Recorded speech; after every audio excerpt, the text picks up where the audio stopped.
جوانی جوانی کے 4 بنیادی جزو ہوتے ہیں: مٹی کی مہک، کتابوں کی خوشبو، اولاد کی خوشبو اور محبوب کی خوشبو۔ میری جوانی مگر بے وطن، بے اولاد اور بے محبوب تھی۔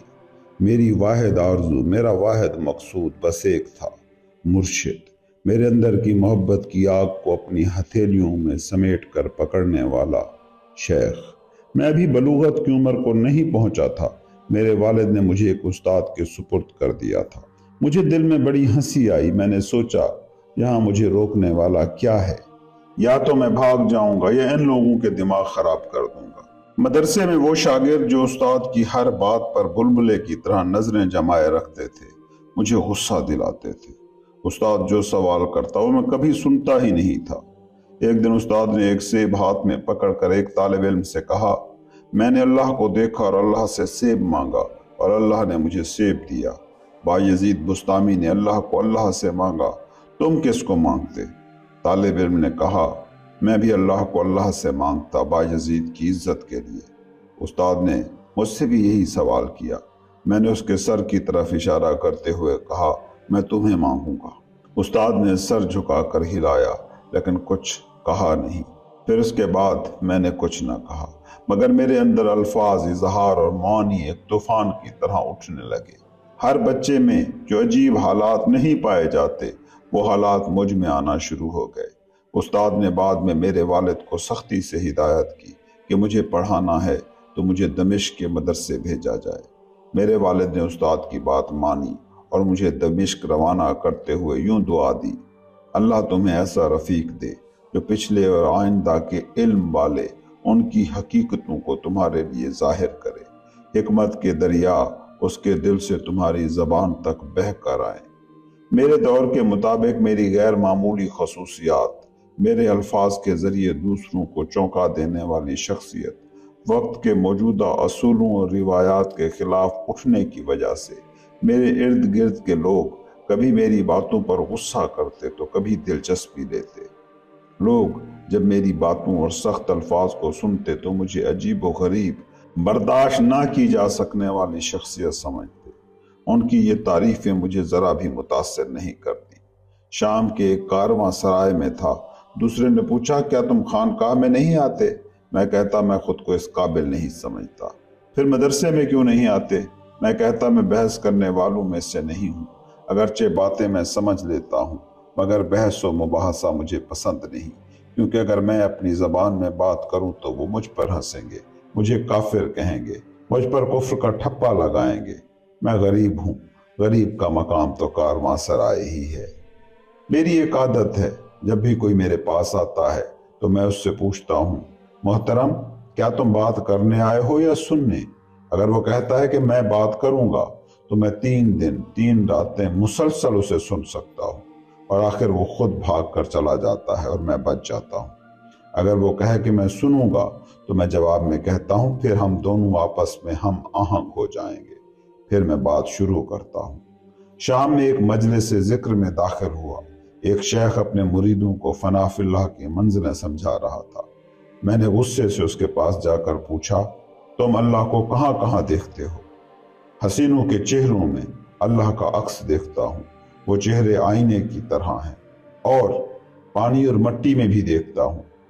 چلے جاؤ احمق، جب تم اللہ کو پانی اور مٹی کے آئینے میں دیکھتے ہو تو خود اپنے دل اور روح کے آئینے میں کیوں نہیں دیکھتے؟ میں نے یہ کہا تو مریدوں نے مجھے ایک مجذوب سمجھا اور مجھ پر حملہ کرنے کو دوڑے، مگر اسی دوران وہ شیخ جو زمین پر بیٹھا تھا دوڑتے ہوئے آیا اور میرے قدموں میں گر کر کہا، اللہ تم سے راضی ہو، یہ کہہ کر مجھے چومنے لگا۔ شیخ نے مجھے اپنی درگاہ میں رکنے کی بہت درخواست کی، لیکن میں بے توجہی سے وہاں سے چلا گیا۔ شام کے مشہور تصوف کے استاد رکن الدین سے میں نے طلب علم کیا، لیکن مجھے یقین نہیں تھا کہ وہ میرے دل کی بے قراری کو سکون دے پائیں گے۔ میں نے ایک دن ان سے سوال کیا، استاد عشق کیا ہے؟ انہوں نے کہا، وہ شراب جو پی کر سرور حاصل کیا گیا، وہی شراب کسی ساکن کی مدھم نظریں بناتی ہیں، اور جہاں کہیں بھی دل کا دکھ ہو وہ سب اکٹھا کر لو، اسے عشق کہتے ہیں۔ پھر عشق کی تلخ دھار سے کون شہد بناتا ہے؟ بیٹے اس شہد کو یہاں نہ تلاش کر، یہ تمہیں کونیا میں ملے گا۔ کس میں؟ عشق کے پیر میں۔ وہ پیر ایسا ہے کہ تم خود اس کو پکاؤ گے۔ اسے کیسے پہچانوں گا؟ اس کا نشان کیا ہوگا؟ وہ تمہیں خود ملے گا۔ ایک قافلہ شام آ رہا ہے، اس کا استقبال کرو۔ ہر قافلے سے پوچھو کہ وہ تمہارے عشق کا حقیقی رہبر ہے۔ عشق کی تلاش تمہیں کتابوں میں یا دنیا کے رستوں میں نہیں، بلکہ تمہارے اندر موجود حقیقت میں ملے گی۔ جوانی کی عمر میں ملکوں، شہروں اور دیسوں میں پھرتا رہا۔ افغانستان، آذربائیجان، ہندوستان، چین کی خاک چھانی، کوئی ملک مجھے دلکش نہ لگا۔ ایک آوارہ پرندے کی طرح ایران، عراق، شام ہوتا ہوا مقدس سرزمینوں تک پہنچا۔ محمد صلی اللہ علیہ وسلم کی روشنی سے معطر مکہ اور مدینہ میں پہنچا۔ جب خانہ کعبہ کا طواف کر رہا تھا تو دعا کی، اے میرے رب، مجھے وہ مرشد دے جو تیرے عشق کی آگ کو جلا دے۔ مقدس شہر میں حضور اکرم صلی اللہ علیہ وسلم کی زیارت کے دوران میرے اندر عجیب کیفیتیں پیدا ہوئیں۔ وہاں میں مجتمع ہو چکا تھا۔ رات میں مجھے بتایا گیا کہ میں جسے ڈھونڈ رہا ہوں وہ روم کے علاقے میں ہے۔ جب بیدار ہوا تو حج مکمل کر کے شام واپس آیا۔ شام میں مجھے ایک پراسرار جادو کی مانند کشش محسوس ہو رہی تھی۔ ایسا لگ رہا تھا کہ جسے میں ڈھونڈ رہا ہوں، جسے میرے اندر سے ایک آواز پکار رہی ہے، وہ دمشق کی گلیوں میں ہی ہے۔ عرفات کا تعلق اس ملاقات سے تھا۔ عرفات وہ جگہ ہے جہاں آدم و حوا مختلف جنتوں سے آ کر ملاقات کرتے ہیں۔ عرفات وصال کی جگہ تھی۔ میرا عرفات کب ہوگا یا ربی؟ مولانا جلال الدین رومی سے ملنے سے پہلے میں شہر شہر، ملک ملک صرف ایک مقصد لیے گھوم رہا تھا، ایک شیخ کی تلاش۔ میں جس شیخ سے ملتا ان سے عشق کے بارے میں سوال کرتا، اور ہر شیخ میں وہ بات نہ پاتا جس کی میں تلاش میں تھا۔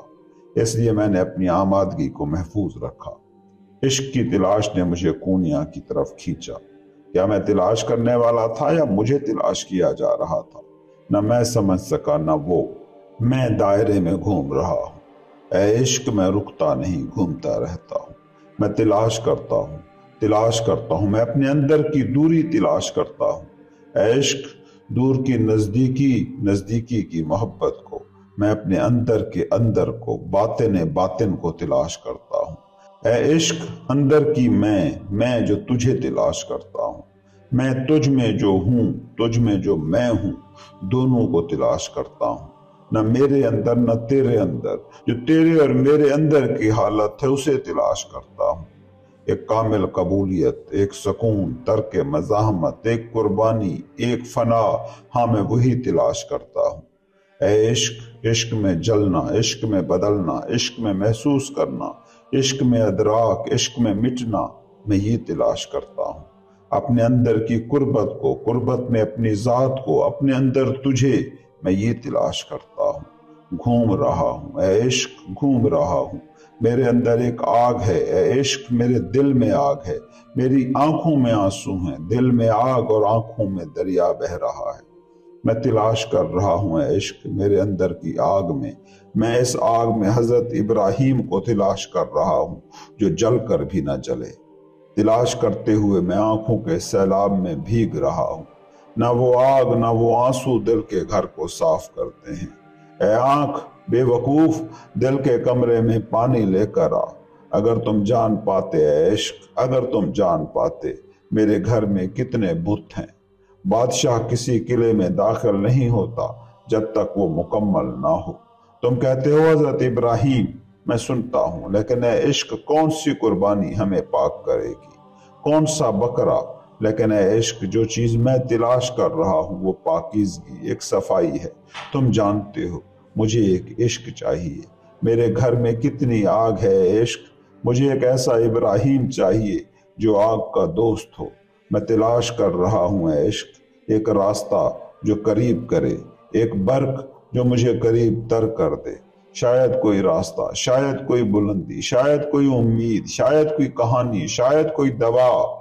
میں تلاش کر رہا ہوں، میں گھوم رہا ہوں اے عشق، میں دوڑ رہا ہوں اے عشق، دوڑ رہا ہوں۔ میں ایک آوارہ ہوں، شاید ایک برباد، لیکن پھر بھی میں تلاش کر رہا ہوں۔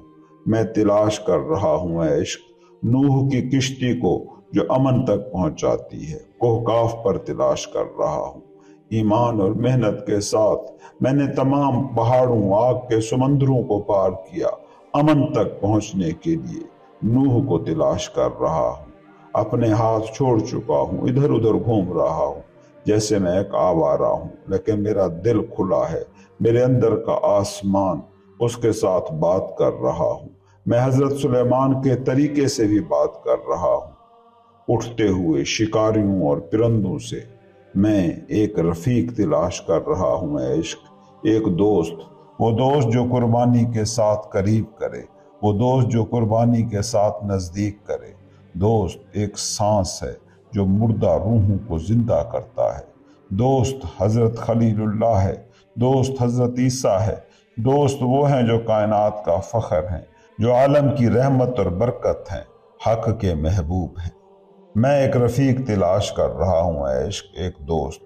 میں ایک کامل انسان، ایک کامل مرشد تلاش کر رہا ہوں۔ مجھے ایک بے داغ، صاف ستھری شخصیت کی ضرورت ہے جو محمدی راستے پر زندگی گزارے جیسے ایک صحابی۔ اس لیے جب میں شیخوں اور مرشدوں سے ملتا ہوں تو میں ان میں عجیب دیکھتا ہوں۔ جو آج ماں کے پیٹ سے نکلا ہے وہ کیسے میں حق کا پیغمبر ہوں کہہ سکتا ہے؟ جو کسی خاتون سے پیدا ہوا ہے وہ کیسے میں حق کا کلمہ ہوں کہہ سکتا ہے؟ یہ زیادہ تر شیخ تو محمدی دین کے ڈاکو ہیں جو راستہ روکنے والے ہیں۔ جب میں اپنی تلاش کی بھوک کو تم سے بیان کرتا ہوں تو تم لازماً یہ سوچو گے کہ شمس کتنا متکبر ہے، کتنا سخت ہے۔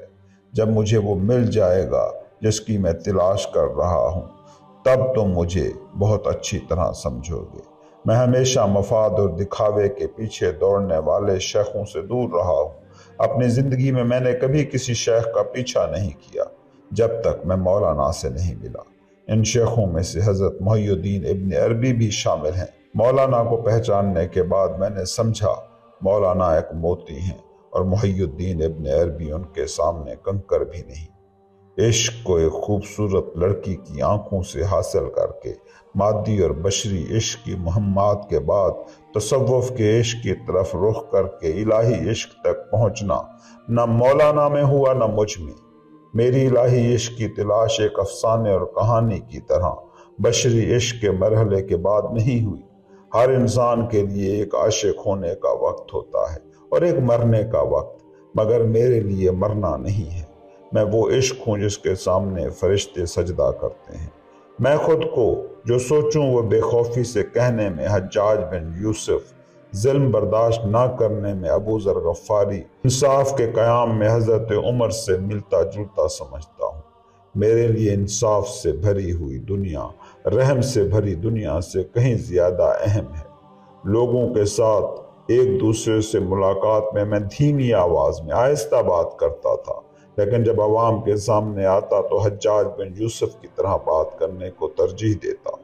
حجاج کی مشہور کوفہ کی تقریر مجھے ہمیشہ پسند رہی ہے۔ اس کی آواز کا لہجہ ایسا تھا کہ ہر کوئی کانپ اٹھتا تھا۔ اس کی زندگی میں ایک بار بھی اس کا چہرہ نہیں مسکرایا۔ اس کے بھاری قدموں سے چلنے کی رفتار، اور جب وہ عوام کے سامنے آتا تو زبان گم ہو جاتی تھی۔ حجاج نے اپنے طور پر کوفہ کا گورنر بننے کی درخواست کی۔ خلیفہ اسے مقرر نہیں کرنا چاہتا تھا، مگر کوفہ میں کوئی بھی گورنر زیادہ دیر تک نہیں رکتا تھا۔ ہر جانے والا گورنر 1 ماہ میں ہی بھاگ جاتا۔